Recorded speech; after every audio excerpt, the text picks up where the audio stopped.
What the flick, everybody? Episode 10 of Handmaid's Tale, last ceremony. A reminder that, oh yeah, there's serialized rape in this program. Like we'd, taken a little, it was, Elizabeth Moss and Serena have these moments together. We're like, oh, we're headed in a different direction. No, this is still what this is. And if you wanted to get away from all the news about children being ripped from their parents. Oh man, that felt exceptionally timely. I wasn't here last week, so I thought that episode 9 was one of the best episodes of the show. Oh yeah, it absolutely was. Glad to hear you guys and then thought they so too. punched us in the gut. Yeah, I mean, I think it's okay, but you recoiled. Yeah, I thought this was the most horrifying episode of almost any TV show that I've ever seen. It was, I had a stomach ache when I finished, and I had like, what in the Lars von Trier world is like, what in, and I felt like, do I want to keep watching this? That's how bad it was for me. Yeah. It was like, and it wasn't a bad television episode. I gotcha. It was horrifying. I don't know, it was rough. Yeah, it was. I actually had to stop watching after the scene with Serena and Commander Waterford and June, and I actually had to walk away. The second rape of the show. Yeah, the second rape of the show, but that was just so horrifying given everything that Serena had. We started actually seeing an ounce of humanity, and then we're reminded, no, you actually are a completely horrible monster. No empathy there whatsoever. She erased any of the goodwill that we had with She's her. complicit in this world that she helped create. So the two things that I thought about that, because my wife and I have a conversation about whether I would, as the judge, when the time comes, whether she gets the death penalty. She's a war criminal and she's executed, and I get to do it. Right? In the Truth and Reconciliation hearings, right? That's right. So. And there's an obvious thing of suggesting, oh no, she's some humanity, and obviously she could get herself out of it if she participated in the resistance. Then you're okay. Then we forgive the crimes because you're undoing it, and you can play such a critical role in it. So obviously that's not happening, but it also undid all this sort of impressive narrative work that they had done. It's like. Anybody here watch Game of Thrones? Yes. Yes. Right, well, he doesn't. So it'd be like if Jamie in Game of Thrones, which many people would consider this unbelievable character rehabilitation. We open with this guy sleeping with his sister, and then when a 6-year-old sees it, pushes him out a 10-story window, right? You're like, well, that character's horrible. And then somehow we're like, oh no, okay, I got it. And then if they just had him push another kid out the window now, you'd be like, well, what did you spend 5 years earning? That's right. So. But are you saying this is a flaw of the show, or I don't know. I don't know, because it felt like I did have a moment of like, what have we been watching? But because here's what we've been watching. I think a lot of the progress that we've seen out of Serena has been her just trying to stake her own claim to power within this world that, again, she was one of the architects of. So her whole thing of giving orders in the commander's name while he was in a coma, some of that may have involved, bringing June in as an accomplice and having them create some sort of rapport or whatever. But ultimately, it's just about her like seizing a tiny bit of power that has been denied her. A bit of relevance that has been denied her, the ability to read and write that has been denied her, but that doesn't make her any less awful. I mean, I was much more sympathetic to her before, but now I think forget it. I never was. We're like going back and forth. I was never sweet talked at all by Serena's storyline. I'm easily sweet talked. Never. And I was like, no. You would be like, nobody. No. See, told you. You were right. You were 100% right, because the moment that this happened, I was like, and I started to reevaluate all those other instances. I'm like, oh, you were just using her, and you are undermining her, and you are doing the same thing that Commander Waterford does. Give her a little to get her in. And we saw that again with Waterford towards the end, where he's like, oh, you know what? You can go see. I've got a surprise for you.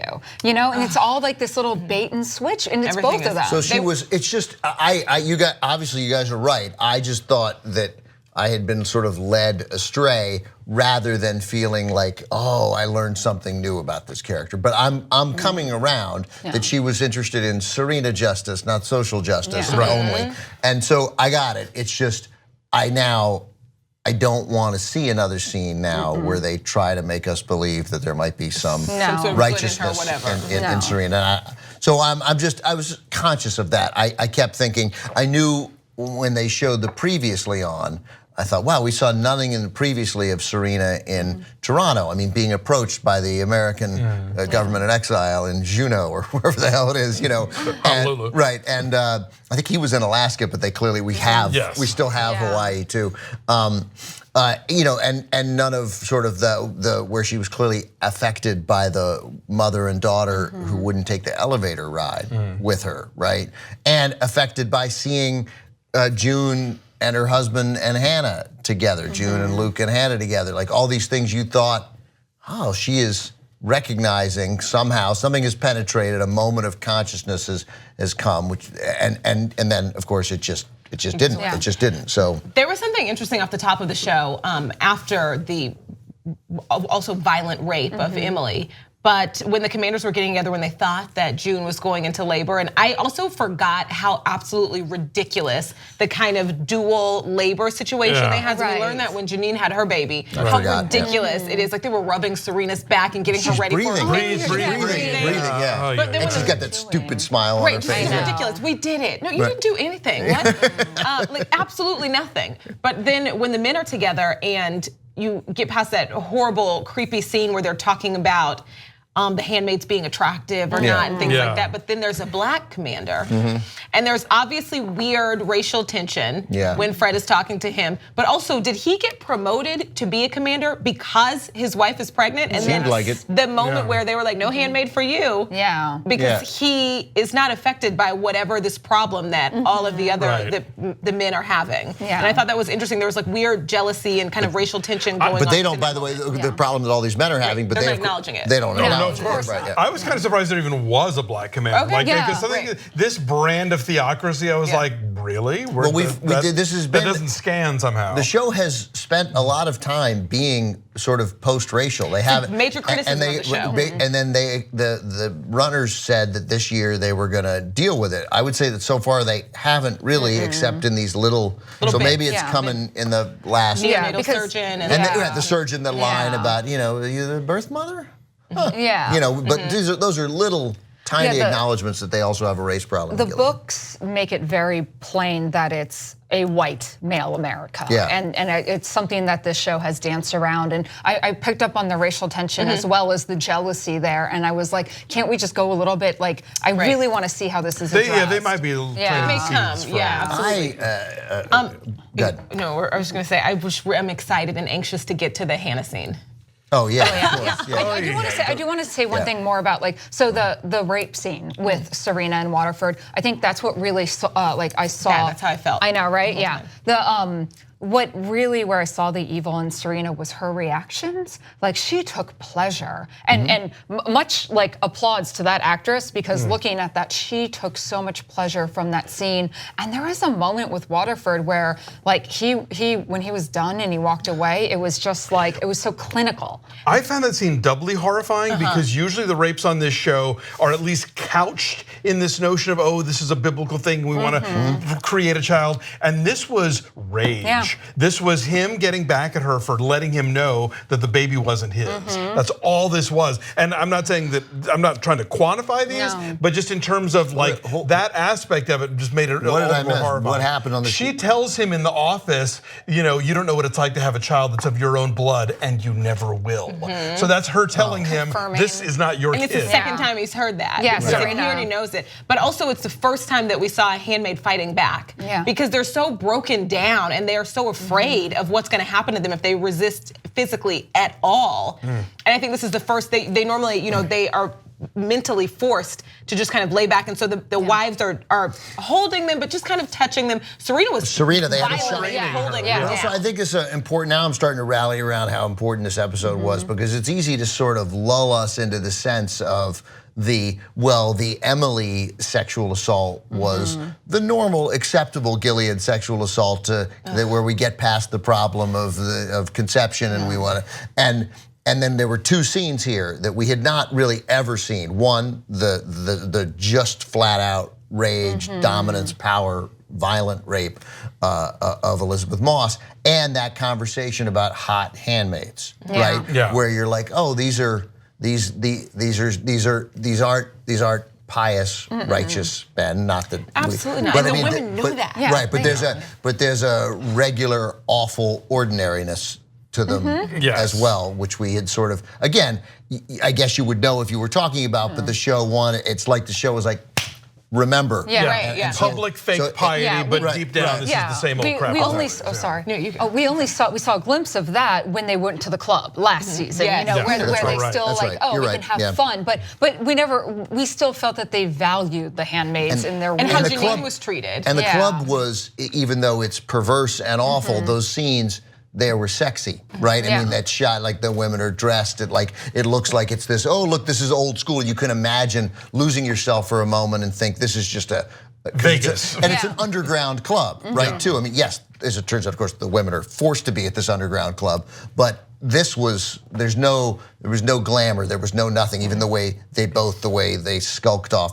First of all, one of them dies, right? Yeah. Right. And then the way Commander Fred skulks off, and Serena just is like, she zips out. She is, and we see this ever so often. I think it is also the underlying like reason why she behaves the way she does towards June. But Serena is jealous, and through all of she's so jealous. And to be someone who is helping enforce this, she can't stomach it.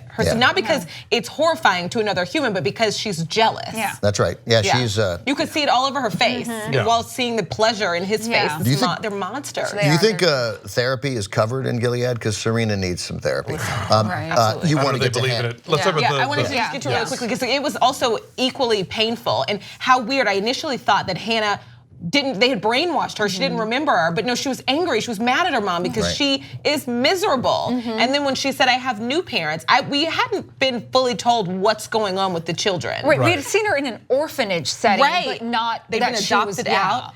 And when she snapped back out of it and no, that is still her mommy, and that moment where she's screaming mommy and she didn't want to let go of her mom and she started crying and Yeah, I was like just like wiping tears constantly. The whole thing was a horror show. Amazing how timely that is, given that the show has been in production this week of all weeks. Right. But that for all of the trauma that June has been through, not just this episode but this series, that was like the ultimate that. If in the next 3 episodes we don't start seeing some, bodies of Gilead people flying and June across the border with her daughter, I don't know if I can. I don't want another season of June in the Waterfords. I can't take that. I can't, now that we've seen Hannah and we've had this moment of Hannah and we see really great writing. I mean, so to get that kid's rage, she hasn't really been told. She just thinks, as every kid would think, They didn't come my back. mother abandoned me. Yeah. My mother and father abandoned me. That why didn't you keep looking?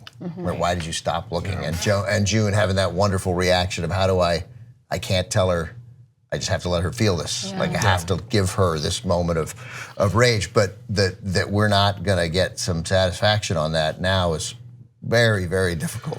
Like for a while I thought, well, before Hannah turned, you're thinking, is the best thing to let Hannah go if the Martha is saying, yeah, she's only been hit twice, is that the best we can hope for given the circumstances here? But now, no. But we also know Hannah's future is that of a handmaid because she's the daughter of adulterers. Like she's not going to be raised and married off. They were established that in last season that Hannah. That's why she's in the. That's why pink. she got the pink because eventually she's going to have the red. Red. No. I missed all that. Look, we were both like, oh, tell me more. So That's that's awful. why Does June recognize that yet? I don't. I think Maybe. she hopes for the best. Yeah. I want anything is up for grabs I in this want the horrifying feminist areas. terrorist group from Dietland to show up and start dropping men's bodies from the sky. Because Yeah, this is a show that really whips up your sense for justice. All right. Well, anyway, 3 more episodes. But they set some stuff up. They changed direction here, and they of where at least I thought we might be headed. We're headed somewhere else, and June is on her own. I mean, Oh, right, we didn't even talk about that, right? Yeah, What's Nick happening? is captured. Captured? Was Yeah. he shot? Was he he shot? We shot? don't know. Is he okay? We don't know. Yeah. Oh, yeah. And she's in the middle of. She's an hour away in the middle of the. So. Also, Oh, Eden and the cheated. child bride. Eden cheated and got caught, and then Yeah, and he's he didn't like- care. He watched it. We were smoking a cigarette. He does not care. You're fine. Don't worry about it. It's good. It's all good. I know. No, so she obviously, going back to her scene where she watched the handmaid say, I'm June, I'm Brooke, I'm Meredith, that and now this. Like she's, I mean, obviously she is a dangerous. She's a tattletale in the making. All I'm looking forward to is June in the Revenant scene starting next week, because that's what her in the snow is all I can think of. Oh, wrestling a bear. Okay. And just taking revenge on everyone who's wronged her. Why not? Until next time. Yeah.